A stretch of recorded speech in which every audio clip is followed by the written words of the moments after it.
Hey everybody, I hope you guys are doing well today. This is your weekly update video for FBMWorship for Monday, February 8th, 2021. We are trying something brand new today. I'm going to, instead of pre-recording this video and updating it, uploading it live for you to check out later on, we're actually going to do a live video today.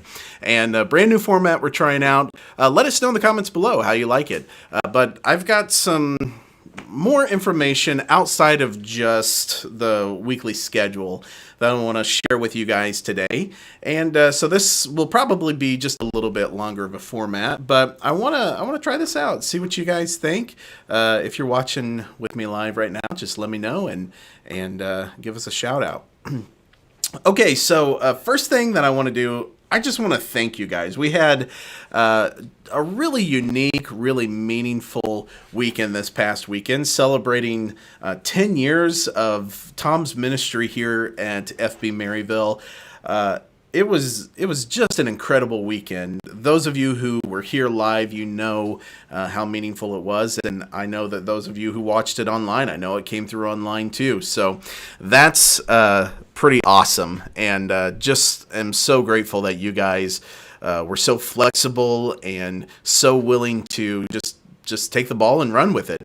There you go, sports metaphor. Super Bowl weekend too, so of course I have to use a sports metaphor, but thank you for that. Thanks for being so flexible and so willing to just roll with the punches. And also, I just want to thank you for loving on Tom so well.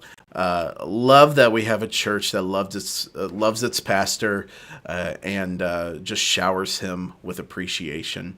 And you guys played a big part of that this weekend, so thank you for that. Well, let's move on to the first section of our video today. I want to talk about a little bit of news. I want to share some things that we've already shared before, but just want to keep them in front of you as reminders. The first thing is the Easter schedule. You know that Easter's coming up quick, and it's coming up quicker this year than it normally does. We're actually less than 2 months away from Easter weekend, if you can believe that. It's going to be just about 7 weeks from now, and that'll be on April 3rd and 4th. That's Easter weekend this year.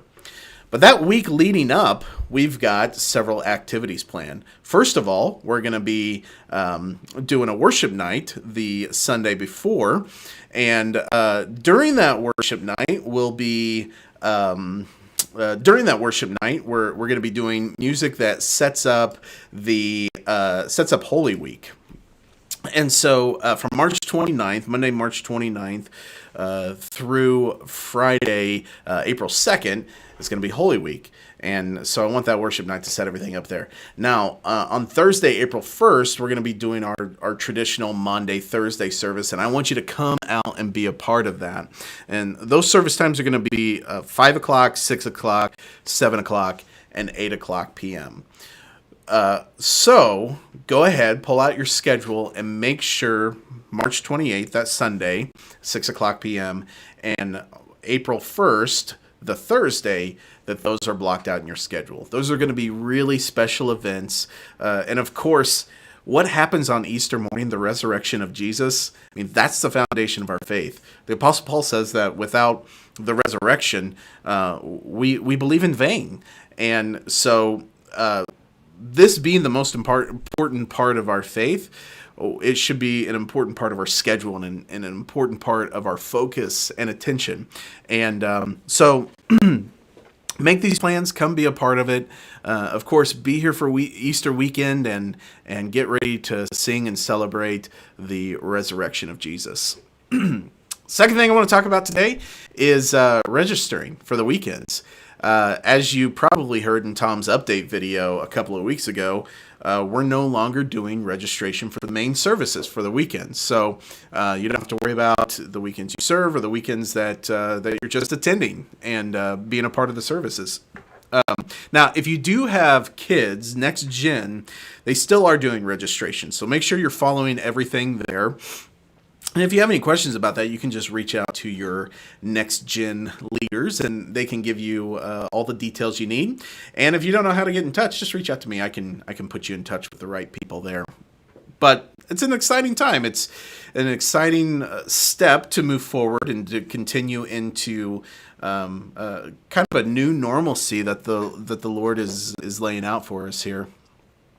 Final thing today, blockout dates. I'm sure you get sick of hearing about blockout dates all the time, but we are quickly approaching the time, as in it's happening today. We're going to start scheduling for March and April. So if you're watching this right now and you've not put in your blockout dates, make sure take 30 seconds and go put in your blockout dates. In fact, I'm going to show you here just how simple it is to do blockout dates.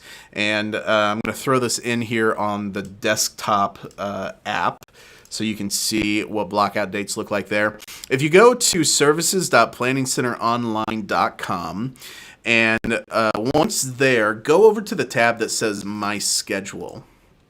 If you go to services.planningcenteronline.com, it'll automatically bring you to the plans page. But click on My Schedule, and you'll see up here at the top, there's a little section that says Blockout Dates. All you have to do is click that. It'll take you into this section right here where you can put in blockout dates, and just go forward to where you need to put in a blockout date. And let's click Friday, April 9th. Say you're going to be gone the weekend of the 10th and 11th. So actually I'm going to click off of that. We can just get out of here. Click the 10th, and then up here for the end date, just click and add the 11th, and then put in your reason. Your reason can be bike trip to, let's see here. Where's a good place to go on a bike trip? Glen Carbon. That's a good place to go on a bike trip. So you can put your bike trip to Glen Carbon there. Hit Save One Blockout, and that will that'll take care of your blockout dates there.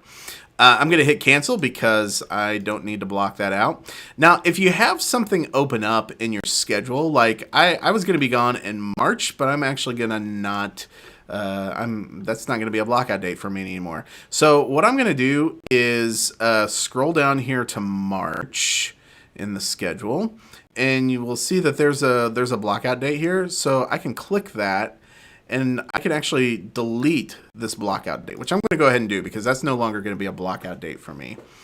And that opens up your schedule again. If you click over, you'll see that opens up your schedule again, and you no longer have a blockout date. So I hope that's helpful.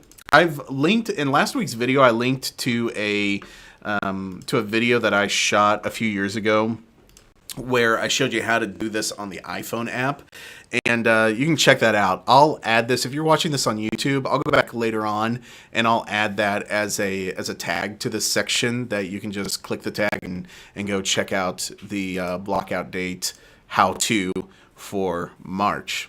Cool? Everybody good with blockout dates? All right, sweet. Well, let's keep moving here. I want to go on to this coming weekend and walk through some things with you guys. First of all, this weekend, it's February 13th and 14th. And as you might imagine, this weekend's message is going to be about love. I know that's a big shocker. It's a huge surprise. We were all blown away that this weekend's going to be about love. No, but I've seen Tom's notes for this weekend, and he has an excellent message prepared. So I want you to start thinking in that direction. We're going to be in the book of 1 Corinthians chapter 13, verses 1 through 7. We're going to look at those verses that talk about what love is not, some of those characteristics of if you speak in the tongue of men and angels, but you don't have love, you're like a noisy gong and a clanging cymbal. And so we're going to unpack what that looks like, and then we're going to talk about what real love looks like and how that's lived out. And so I want you guys to come ready to be a part of that and just excited to lead. I want to walk through this weekend set with you. So I'm going to pull up Planning Center over here and give you an idea what's going to happen. We're going to do a pre-service song. And this is a version, this is the old hymn, Love Lifted Me, but this is a version by a band called the Sing Team. We've done some of their arrangements before. If you'll remember back to kind of the upbeat version of What a Friend We Have in Jesus that we've done, this is the same band that has done that arrangement. So Love Lifted Me, great arrangement. Check it out. We're going to do it as pre-service, and then we'll go straight into an arrangement of There's a Fountain, Welcome and Greeting. And this version of There's a Fountain, it's by Citizens and Saints. So check that out. It's super quick, pretty short. Check that out. Welcome and Greeting, and then we've got our 3-song set here. So we'll do Drenched in Love, the regular Bethel version that we've done. Key of B, that's a little bit different. So take a look. Make sure if you're playing acoustic, just move the capo up 2 frets. But everybody else, take a look at this. Make sure you're comfortable with that. And then we're going to do keys and vocals only. We're going to do the chorus of Love Lifted Me to end that. So this is just kind of a bridge here between Drenched in Love and New Wine. And then we'll end the set with New Wine. Now, once we get to the message spot in our service, there will be a bumper video. It's called Do You Love? It's a great little bumper video, just a minute. Everything will come out, of course, at that point. And then for the post-service, we're only going to have Keys and Brendan back out for the post-service, because this song, O Day of Peace, it's a great song. It's by an artist named Josh Garrels. If you've not listened to it, go have a listen. If you think back to our Christmas Eve services, this is the song that we used as the walkout, O Day of Peace. So you've heard it before if you were at Christmas Eve or if you watched it online.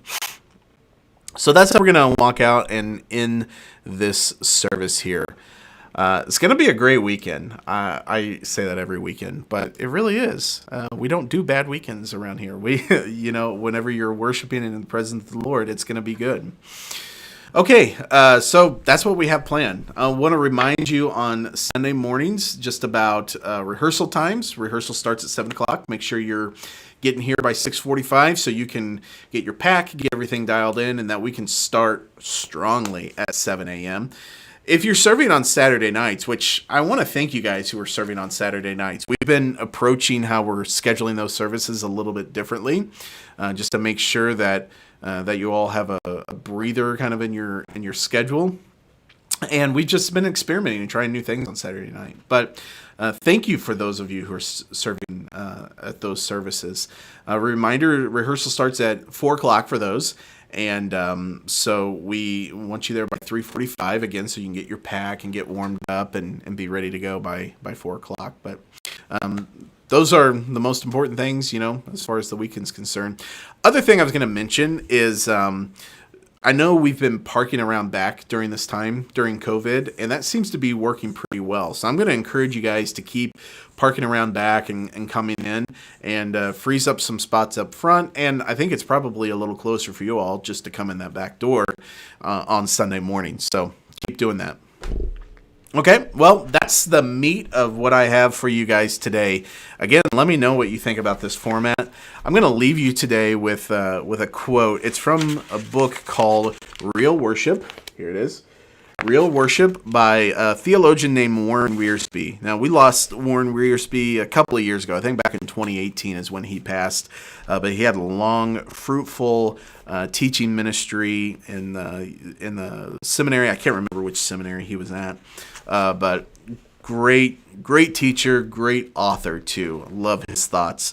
But this book, Real Worship, it's not a technical piece. So if you don't know a lot of theological technical jargon, that's okay. This is very approachable. And on page 43, he's in a section where he's talking about wonder. And this is what he says. He says, "We must recognize the fact that true wonder is not a passing emotion or some kind of shallow excitement. It has depth to it. True wonder reaches right into your heart and mind and shakes you up. It not only has depth, it has value. It enriches your life. Wonder is not cheap amusement that brings a smile to your face. It is an encounter with reality, with God, which brings awe to your heart. You're overwhelmed with an emotion that is a mixture of gratitude, adoration, reverence, fear, and love. You're not looking for explanations. You're lost in the wonder of God." That is a high aim for us every single weekend. I want our people to be in wonder and in awe of who God is. And I don't want them to be in wonder and awe of us. I don't want them to be in wonder and awe of our worship or of how well we do all of those things. Preparing well, giving our best to the Lord is part of that worship, and it's a tool for people to see who God is and the wonder of Him. But I want to remind you that in encountering God, we don't just encounter God through the truth found in the words that we say about Him. We encounter God through goodness, through true, pure goodness. We encounter Him through the beauty all around us, the beauty of the songs and the lyrics that we sing. And also we encounter God through the truth found in His Scripture. These are the ways in which people can experience the wonder of who God is, and you get to play a part in that every single weekend. Thank you for that. Thank you for playing that part, and thank you for giving your absolute best to the Lord every weekend. Well, that's it for today. Thank you guys for checking this out. Thanks for bearing with me. If this is not a great format, thanks for enduring it. I appreciate it. But give us some feedback below. Let us know what you think, and we'll keep moving forward. And also, if you have any prayer requests, if there's any way that we can pray for you guys this week, let us know, and we'll be happy to walk with you. All right.